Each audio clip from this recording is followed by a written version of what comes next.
আসসালামু আলাইকুম বন্ধুরা, আশা করি তোমরা সবাই ভালো আছো। আমি আল্লাহর রহমতে অনেক বেশি ভালো আছি। তো ভিডিও থাম্বনেল দেখে তোমরা অবশ্যই বুঝে গেছো যে কী বিষয় আজকে ভিডিও করতে যাচ্ছি। তো কথা না বাড়িয়ে মূল ভিডিওতে চলে যাওয়া যাক। তো ভিডিওর মূল উদ্দেশ্য হলো যে জিমিনির ভাষাকে পরিবর্তন করতে হয়।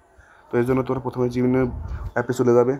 চলে যাওয়ার পরে অ্যাকাউন্টের অপশন, অর্থাৎ যে জিমেইলে তোমার লগ ইন করা, সে অ্যাকাউন্টের অপশনে ক্লিক করতে হবে। এই যে অ্যাকাউন্টের অপশন, তো এখানে প্রথমে ক্লিক করতে হবে। ক্লিক করলাম। ক্লিক করার পরে হয়তো কোনো সমস্যা, আরেকবার ক্লিক করলাম।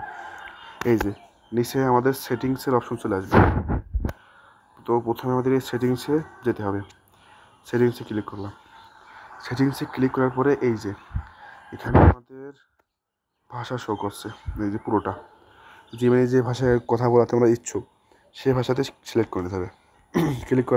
এখানে ক্লিক করার পরে যে বাংলা ভাষা বা মূল ভাষার অপশন চলে আসবে, এখানে ট্যাপ করতে হবে। তারপরে এখানে অনেক দেশের ভাষা আছে, তোমাদের যে ভাষা বা তোমরা যে ভাষায় কথা বলো সে ভাষায় অ্যাড করে নিতে হবে। ইংলিশ বা ইন্দোনেশিয়া, থাইল্যান্ডের যে কোনো ভাষা। তো আমার বাংলাদেশ সিলেক্ট আছে, বাংলা সিলেক্ট করে রেখে দেবো, ব্যাক করে দেবো। এখানে আমার দ্বিতীয় ভাষাও অ্যাড করা যায়, যেটাও ইচ্ছা করে তোমরা বলতে পারবা। আমি দ্বিতীয় ভাষা ইংলিশ হিসেবে অ্যাড করা যায় বা যে কোনো কিছু অ্যাড করা যায়। তো এইটুকুই কাজ, আর কিছু নেই। তার ব্যাকে চলে আসবে। এবার যদি জিমিনির ভয়েস টয়েস চেঞ্জ করতে হয়, এখানে যে ভয়েস চেঞ্জ করা যাবে। এই